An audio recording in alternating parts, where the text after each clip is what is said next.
오늘 말씀은 베드로전서 3장 13절부터 22절까지의 말씀입니다.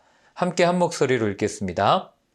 또 너희가 열심으로 선을 행하면 누가 너희를 해하리요. 그러나 의를 위하여 고난을 받으면 복 있는 자니 그들이 두려워하는 것을 두려워하지 말며 근심하지 말고 너희 마음에 그리스도를 주로 삼아 거룩하게 하고 너희 속에 있는 소망에 관한 이유를 묻는 자에게는 대답할 것을 항상 준비하되 온유와 두려움으로 하고 선한 양심을 가지라.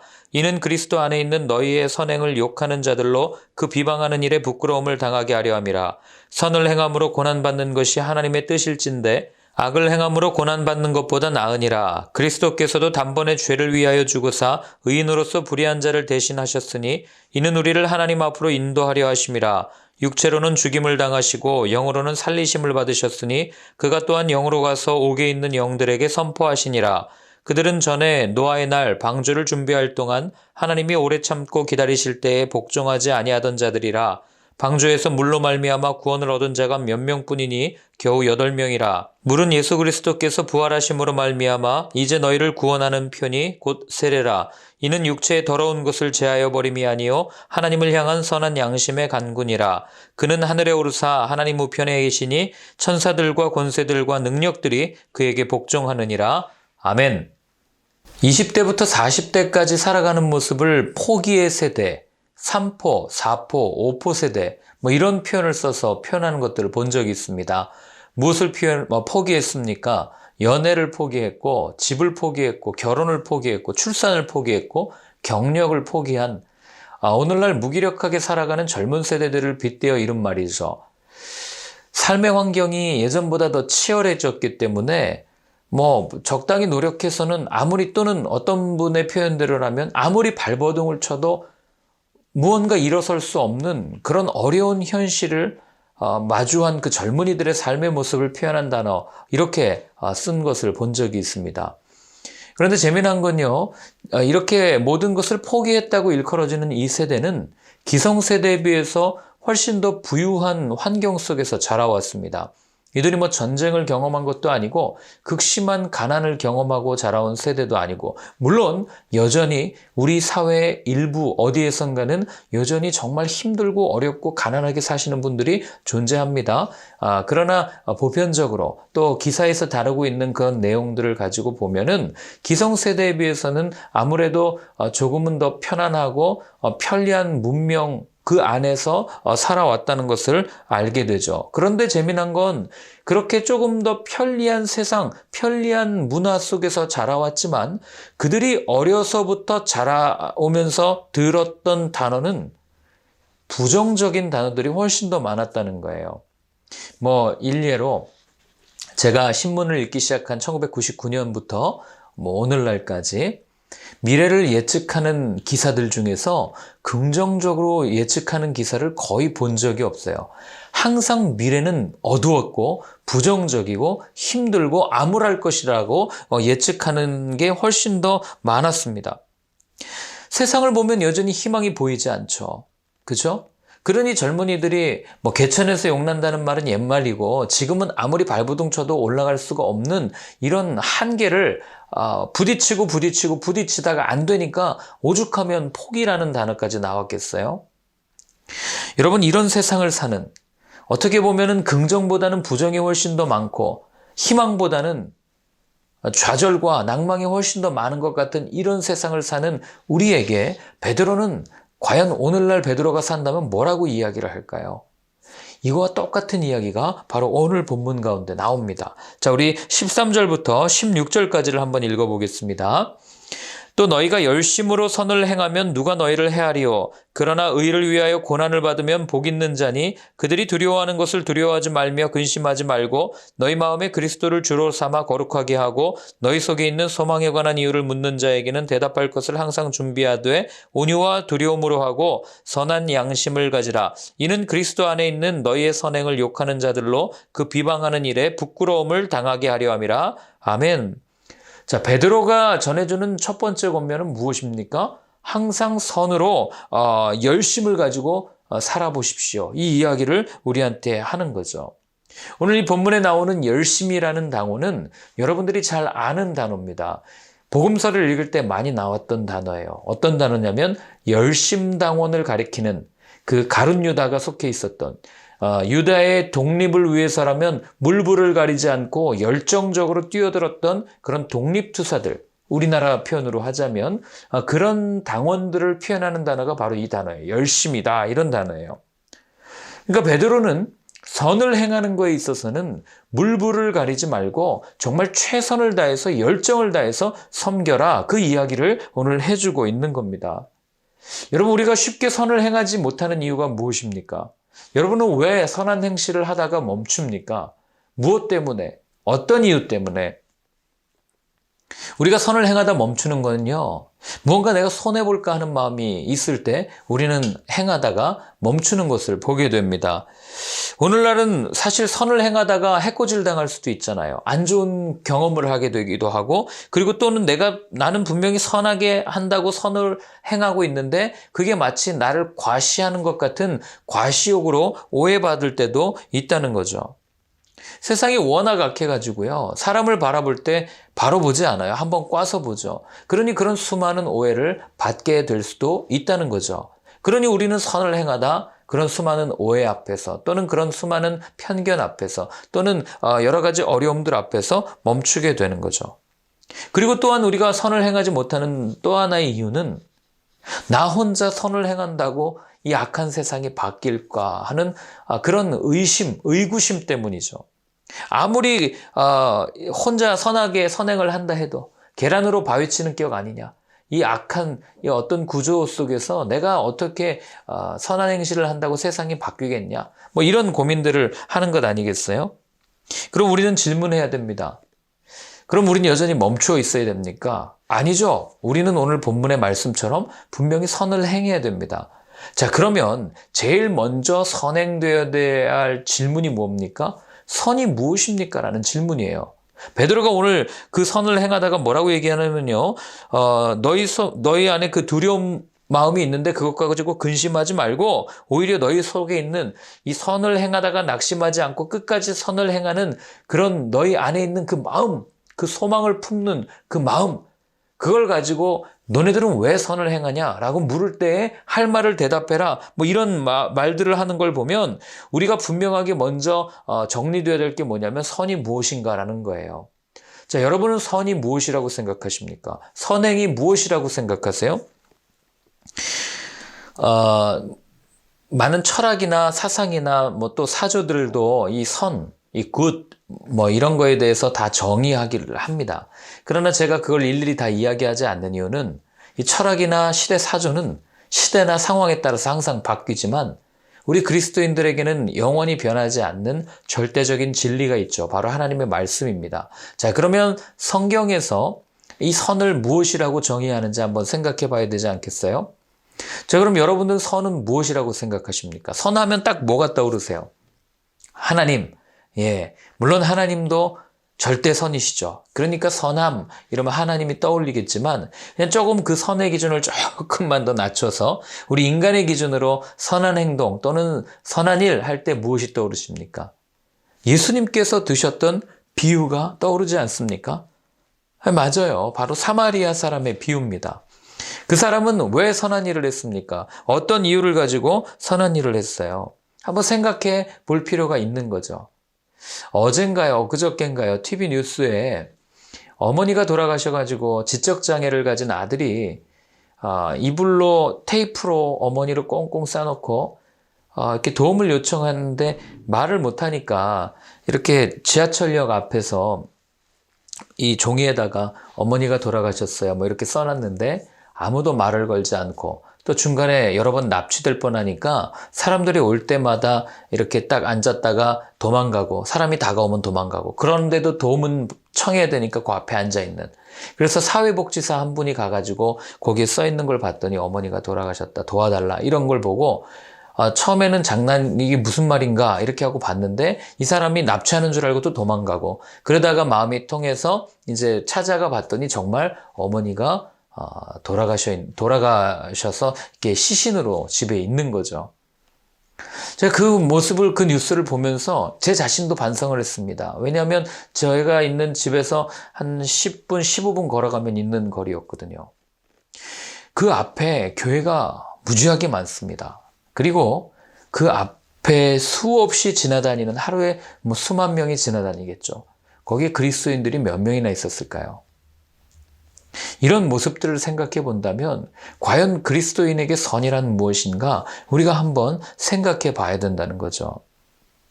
여러분, 선한 사마리아 사람의 특징이 뭔지 아세요? 그 사람은요, 절대 어떤 대가를 바라지 않아요. 손해를 두려워하지 않습니다. 그리고 누가 보든 말든 상관하지 않아요. 그 사람에게 있어서는 오직 한 가지, 죽어가는 사람을 살리는 그 한 가지, 그게 그 사람이 해야 하고 싶어하는, 또 해야 할 일이었어요. 예수님은 그 모습을 보시고 누가 강도 만난 자의 이웃이겠느냐, 누가 선한 삶을 살고 있느냐, 이걸 물으시는 거죠. 우리는 다 알고 있습니다. 그러나 삶으로 잘 되지 않는다는 것을 너무나도 잘 아는 거죠. 그렇기 때문에 여러분, 성경이 말하는 선은 무엇입니까? 선한 사마리아 사람이 어떤 대가를 바라고 그 사람을 살린 거 아니잖아요. 내가 이 사람을 도움으로 인해서 내가 칭찬받을 거야, 내가 선한 사람이라고 인정받을 거야 하는 기대감을 가지고 이게 한 게 아니잖아요. 그럼 뭡니까? 이 사람은 그냥 그 사람을 살리는 그 한 가지를 가지고 한 거죠. 그러니 예수님이 그걸 보고 선하다고 한 겁니다. 즉, 성경이 말하는 선은 사람을 살리는 일이에요. 사람을 살리는 일. 이게 여러분 아픈 사람 병원 데려가라는 말이 아니에요. 세상 모든 사람들은 다 아파요. 정신이 아프든지 마음이 아프든지 몸이 아프든지 다 아픕니다. 그러나 인류가 공통적으로 가지고 있는 질병 한 가지가 뭡니까? 질병이라고 표현하면 너무 가벼워 보이지만 인류가 도저히 자기의 힘으로 해결할 수 없는 바이러스 같은 게 뭐예요? 바로 죄의 문제죠. 죄로 인해서 여전히 병들어 있고, 죄로 인해서 여전히 아프고, 죄로 인해서 여전히 죽을 수밖에 없는 그들에게 생명을 전하는 것, 그들을 살리는 삶, 이게 성경이 말하는 선한 삶이라는 거예요. 이게 오늘 우리가 읽은 14절부터 16절까지의 내용입니다. 우리는 선하다 하면 착한 그리스도인이라고 자꾸 생각해요. 화가 나도 남한테 말 한마디 못하는, 여러분, 예수님이 분노하지 말라고 말한 적이 없어요. 그리고 착하게 할 말 하지 못하고 바보처럼 살라고 말씀하신 적도 없습니다. 그런데 언제부턴가 그리스도인들에게는 이 착한 이즘에 빠져가지고 논쟁도 못하고 싸우지도 못하고 토론도 못하고 그저 입벙어리로 그냥 우리끼리만의 문화를 만들어 놓고 담을 쌓아버리는 그런 문화를 또 하나 만들어낸 거 아니겠어요? 늘 눈치 보고. 그런데 여러분, 그냥 생각해 보세요. 복음을 전하고 살면요, 살다 보면요, 불편하게 돼 있어요. 왜요? 사람들이 듣기 싫어하거든요. 사람들, 누가 이 복음의 이야기를 좋아하겠어요? 사단이 가만히나 있겠습니까? 그래서 베드로는 얘기하는 거예요. 사람들이 그렇게 싫어하면 우리를 핍박하고 우리를 고난을 줄 수밖에 없을 텐데, 그래서 베드로가 17절에 뭐라고 얘기하냐면 이렇게 얘기하죠. 선을 행함으로 고난받는 것이 하나님의 뜻일진데 악을 행함으로 고난받는 것보다 나으니라. 나으니라. 선을 행함으로 고난받는 건 당연한 거다, 그 얘기를 하는 거죠. 제가 예전에 어떤 책에서 읽었는데 감명 깊게 읽었던 구절 중에 하나가 이런 구절이었어요. 예수님의 신부인, 우리가 예수님의 신부잖아요. 예수님의 신부인 그리스도인에게 예수님께서 반지를 끼워주시는데 그 반지의 이름이 뭐냐? 다이아몬드인가 금인가? 그게 아니라 고난이라는 반지다. 이런 문구를 읽은 적이 있습니다. 그만큼 고난과 그리스도인의 삶은 뗄래야 뗄 수 없는 관계임을 말하는 거죠. 그렇기 때문에 내가 고난 없이 평탄한 삶을 위해서, 내가 아무런 어려움 없이 편안한 삶을 위해서 내가 예수님을 믿는다. 이건 말도 안 되는 얘기고, 예수 믿으면 편안해집니다. 새빨간 거짓말입니다. 예수 믿으면 절대 편안해지지 않아요. 엄청 불편해질 거예요. 그리고 정말 십자가를 지고 걸어가는 길은 불편을 감수하는 길입니다. 그러나 그 불편한 길을, 우둘두둘한 길을 정말 힘들게 걸어가지만, 그러나 우리의 마음만큼은 평안할 거예요. 이게 하나님이 우리와 동행하시는 삶이고, 이게 형통한 자의 축복 아니겠습니까? 베드로는 고난을 두려워하지 마라 그렇게 이야기하는 거죠. 어차피 여러분 뭐 악하게 산다고 고난 안 받을 것 같습니까? 선하게 사는 사람만 고난 받을 것 같아요? 아니요. 세상 모든 사람은 다 자기가 힘들대요. 다 고난 가운데 있습니다. 그게 우리의 본성이고 속성이에요. 그렇기 때문에 베드로는 이왕 고난을 받을 거면 악한 행동하다 고난받는 게 아니라 예수님을 따르는 삶, 복음을 전하는 삶, 생명을 전하는 삶, 선한 삶을 살다가 고난받는 게 훨씬 더 좋습니다. 그런 권면을 우리에게 하고 있는 겁니다. 자, 18절과 19절을 읽겠습니다. 그리스도께서도 단번에 죄를 위하여 죽으사 의인으로서 불의한 자를 대신하셨으니 이는 우리를 하나님 앞으로 인도하려 하심이라. 육체로는 죽임을 당하시고 영으로는 살리심을 받으셨으니 그가 또한 영으로 가서 옥에 있는 영들에게 선포하시니라. 아멘. 자, 사실 오늘 읽은 이 구절은 논란이 많이 되는 구절이에요. 왜냐하면 19절에 보세요. 그가 또한 18절의 내용은 뭐 히브리서에도 나오고 그동안 읽어왔던 말씀들이기 때문에 그냥 넘어갈 수 있지만 19절을 보면 그가 또한 영으로 가서 옥에 있는 영들에게 선포하셨다 이렇게 되죠. 문맥상으로 보자면 십자가에서 죽으신 예수님께서 육은 죽고 영은 저 아래 지옥에 내려가서 거기에 있는 영혼들에게 선포하셨다, 전도하셨다, 이렇게 해석할 수 있는 내용이에요. 그럼 이렇게 질문해요. 지옥에 있는 영혼들에게도 구원의 기회가 있는 겁니까? 그러니까 두 번째 회개할 기회가 있는 겁니까? 이 얘기를 하는 거죠. 그리고 또 아니면은 카톨릭에서 말하는 어떤 연옥교리가 맞는 겁니까? 그런 이야기를 하기도 하고. 그리고 또 뭐라고 얘기해요? 또는 여기 있는 영을 이 타락한 천사로 해석을 해가지고 지옥에 있는 그 사탄들에게 예수님께서 이렇게 선포하러 가신 거냐? 이렇게 질문하기도 합니다. 많은 질문은 할 수 있는 구절이에요. 여러분들이 아마 인터넷에 보시면 수없이 많은 구절, 이 해석을 볼 수 있을 겁니다. 그런데 이 해석은 어떤 학자의 말에 따르면 이 단어들과 여러 가지 상황을 조합하면 180가지나 해석이 된다고 그러는데 어쨌든 그런데 이 해석은 그 뒷구절을 봐야 정확하게 이해를 할 수 있습니다. 자, 우리 20절부터 22절까지 한번 읽겠습니다. 그들은 전에 노아의 날 방주를 준비할 동안 하나님이 오래 참고 기다리실 때에 복종하지 아니하던 자들이라. 방주에서 물로 말미암아 구원을 얻은 자가 몇 명뿐이니 겨우 8명이라. 물은 예수 그리스도께서 부활하심으로 말미암아 이제 너희를 구원하는 편이 곧 세례라. 이는 육체의 더러운 것을 제하여 버림이 아니요 하나님을 향한 선한 양심의 간군이라. 그는 하늘에 오르사 하나님 우편에 계시니 천사들과 권세들과 능력들이 그에게 복종하느니라. 아멘. 자, 22절을 보세요. 부활하신 예수님께서 좀 어떻게 하십니까? 하나님 우편에 앉아 계신다. 우편이라는 얘기는 모든 권력을 행사할 수 있는 자리라고 전에 한번 말씀드렸죠. 그리고 또 모든 천사들, 권세들, 또 능력들이 예수님께 복종한다라고 표현하고 있어요. 그 앞에서는 십자가에 달려 죽으셨는데 완전히 뒤바뀐 거예요. 예수님의 이 모습이 완전히 뒤바뀐 거죠. 더 이상 무기력하게 십자가에서 죽으신 분이 아니다. 그걸 베드로가 마지막에 이야기하죠. 자, 그럼 한번 보세요. 예수님께서 옥에 갇혀있는 영들에게 선포하셨어요. 무엇을 선포하셨겠어요? 십자가에서 죽으시고 가가지고 나 힘들어 죽겠다, 나 아프다, 이걸 선포하셨겠습니까? 아니잖아요. 그들에게 뭘 선포했어요? 내가 사망에서 승리했다. 내가 십자가에서 승리했다. 내가 모든 그 죽음으로부터, 죄로부터, 사단으로부터 승리했다라고 선포하셨다라는 것을 우리는 알게 되는 거죠. 그리고 또 하나 주목해서 봐야 될 게 오늘 이 본문을 읽을 때 포커스가 그 옥에 갇힌 영들이 아니에요. 이 편지를 받는 사람들이죠. 누구예요? 소아시아에서 여전히 고난 가운데 있는, 예수님을 믿기 때문에 어려움을 겪고 있는 그들이 이 편지를 받는 사람들이지 옥에 갇힌 영들이 아니라고요. 그러니까 옥에 갇힌 영들을 바라보면서 그걸 가지고 해석하는 게 아니라 이 편지를 받는 사람들의 입장에서 한번 생각을 해봐야 되는 거예요. 자, 그럼 한번 보세요. 베드로는 왜 이런 혼란스러운 이야기를 했는가? 자, 하나님께서 고난 가운데 죽으셨던 예수님을 옥에 있는 영들에게까지 가서 승리를 선포하게 하셨듯이 십자가에서 고난을 당했지만 그러나 하나님께서 그렇게 승리를 주셨고 그리고 그 승리를 선포하게 하셨듯이 지금 소아시아에서 고난받고 예수님 때문에 어려워하고 있는 그들, 아무 앞날이 보이지 않고 여전히 힘든 그런 삶을 살고 있지만 그러나 인내하고 믿음을 지키고 끝까지 주님을 따르면 하나님께서 어떻게 하신다는 거예요? 예수님이 그렇게 승리를 선포했듯이 우리들도, 고난을 받는 우리도 그런 그런 승리를 우리에게 주실 거다. 그 이야기를 이 본문이 하고 있는 겁니다.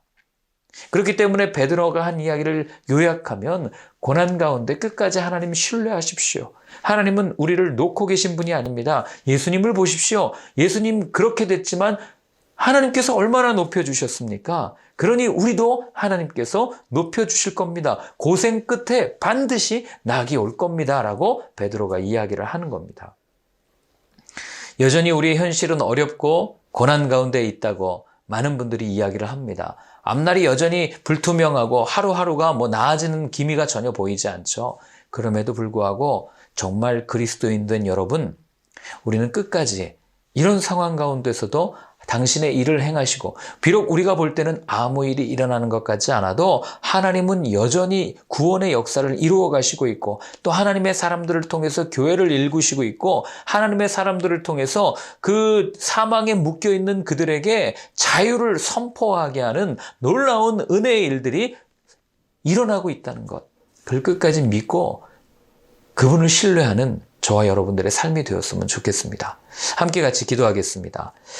하나님 아버지, 예수님을 봅니다. 십자가에서 무기력하게 죽으셨지만, 그러나 하나님께서 그 예수님을 그냥 두지 않으시고 모든 이름 위에 뛰어난 이름을 주셨듯, 우리가 여전히 어려움과 고난 가운데 있지만 끝까지 말씀을 붙잡고 하나님 앞에 순종하며 한 걸음 나아갈 때 주님께서 반드시 우리를 세워주실 줄로 믿습니다. 이 믿음 가지고 끝까지 걸어가는 저희의 삶이 되게 하여 주옵소서. 이제는 우리 주 예수 그리스도의 크신 은혜와 하나님 아버지의 사랑과 성령의 인도하심이 끝까지 신뢰하며 끝까지 주님과 함께 주의 곁에 붙어 있겠다. 아니, 주님과 함께 주님 안에 머물겠다고 다짐하는 모든 분들 머리 위에 이제로부터 영원까지 늘 함께하여 주옵시기를 간절히 축원하옵나이다. 아멘.